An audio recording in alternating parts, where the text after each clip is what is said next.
गांव में बिजली, सड़क, स्कूल कुछ भी नहीं है। जिला मंदसौर, मध्य प्रदेश। गांव का नाम है सेमली रूपा। गांव की आबादी भी ज्यादा नहीं है, मुश्किल से 700 लोग ही होंगे जो उस गांव में रहते हैं। गांव में सड़क नहीं है, ना ही तो किसी के पास मोटरसाइकिल है और ना ही साइकिल। ये कहानी है रिटेलर्स को ऑनलाइन सामान पहुंचाने वाले शॉप किराना के को फाउंडर दीपक धनोतिया की। इनके पिताजी किसान थे और जमीन भी ज्यादा नहीं थी। परिवार का गुजारा बहुत मुश्किल से हो पाता था, इसलिए उन्होंने घर में ही एक किराने की दुकान खोल ली। क्योंकि गांव में किराने की कोई दुकान नहीं थी, लोगों को थोड़ा बहुत सामान लेने भी शहर जाना पड़ता था और सड़कों की हालत खराब थी, ना ही साधन थे जिससे शहर जाने में आसानी हो। पिताजी ने किराने की दुकान तो खोल ली थी, पर अब उन्हें हर हफ्ते में 3 बार सामान लाने के लिए शहर जाना पड़ता था। अब उनके घर की आमदनी इसी पर टिकी हुई थी, खेती और दुकान। गांव में जब फसल कटा करती थी, तब लोग इनके पिताजी को दुकान का पैसा दिया करते थे। पूरा बचपन यही सब देखते बीता। पर आज उनकी कंपनी देखने में किसी IT कंपनी की तरह ही है। यहाँ लोग अपने अपने सिस्टम में कोडिंग किया करते हैं, पर जब आप इनके को फाउंडर के कैबिन में जाएंगे तो पाएंगे कि वहाँ तरह तरह के मसाले रखे हुए हैं, चावल, दाल, आटा, जीरा। ये दीपक के प्रोडक्ट्स के सैंपल हैं जो उन्होंने अपने कैबिन में रख रखे हैं। आज दीपक जरूर इतनी बड़ी कंपनी के मालिक हैं, पर यहाँ तक पहुँचना उनके लिए बहुत मुश्किल था। वो इतनी आसानी से यहाँ तक नहीं पहुँच पाए हैं। आज भी जब उनसे उनके बचपन से जुड़े सवाल किए जाते हैं तो उन्हें याद आता है कि जब वो छोटे थे तब गाँव में मुश्किल से 2 घंटे बिजली आया करती थी और उनके पिताजी ठंड के दिनों में रात में खेत में जाकर सिंचाई किया करते थे। वो भी अपने पिताजी के साथ जाया करते थे और दोनों ही लोग रात में वहाँ बैठे रहते थे, क्योंकि लाइट का कोई फिक्स टाइमिंग नहीं था कि कब आएगी और कब जाएगी, इसलिए उन्हें ठंड में वहाँ बैठना पड़ता था। और जब लाइट आ जाती थी तब वो दोनों लोग वहाँ से सिंचाई करने के बाद वापस आ जाते थे। दीपक हमेशा से ही पढ़ने में बहुत अच्छे रहे हैं और वो अपने जीवन में बहुत कुछ करना चाहते थे। गाँव से 3 या 4 किलोमीटर की दूरी पर एक स्कूल था जहाँ वो पढ़ने जाया करते थे। गाँव के पास जब ये स्कूल खुला था तब कुल 40 बच्चों ने एडमिशन लिया था, पर गाँव में ज्यादा सुविधाएं और रोजगार के बहुत कम अवसर होने की वजह से गांव के लोगों की आर्थिक स्थिति ठीक नहीं थी।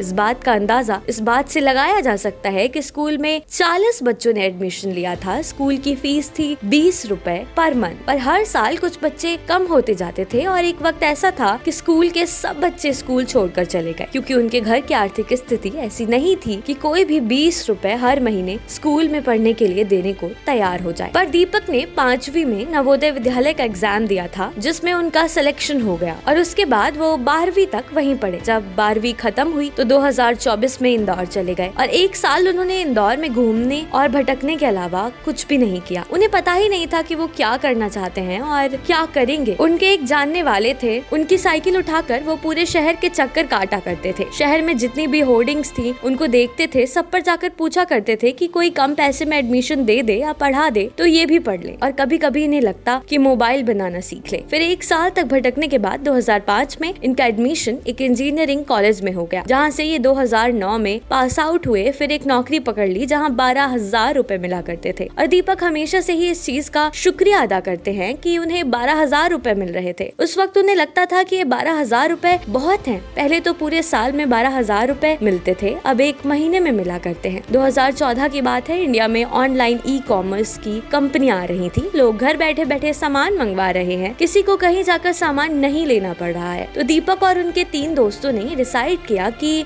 वो भी ऐसा ही कुछ करेंगे। तो उन तीनों लोगों ने पैसे जोड़े जो करीब 5 से 7 लाख रुपए हुए और इसी से इन्होंने शुरुआत की। शुरुआती दिनों में ये लोग इंदौर में घूम घूम कर ऑर्डर लेने जाया करते थे। फिर धीरे धीरे इन्हें ऑर्डर मिलने लगे और एक वक्त ऐसा आया जब बड़ी बड़ी ग्रोसरी कंपनियां इनके साथ जुड़ने लगी। आज करीब 300 शहरों में 1 लाख से भी ज्यादा अधिक दुकानदार इनसे जुड़े हुए हैं। ऐसा भी नहीं है कि शुरुआत में उन्हें अपने बिजनेस में तकलीफों का सामना नहीं करना पड़ा, पर आज इनकी कंपनी का टर्नओवर 1000 करोड़ से भी ज्यादा है। इनकी कहानी से हमें ये सीखने को मिलता है कि हमें खुद पर भरोसा रखकर बस अपना काम ईमानदारी से करना चाहिए। यूथ आइकन ऑफ इंडिया में आज के लिए बस इतना ही। ऐसी ही और कहानियों को जानने के लिए देखते रहिए यूथ आइकन ऑफ इंडिया। आपको हमारी कहानी कैसी लगी ये हमें कमेंट बॉक्स में जरूर बताइएगा।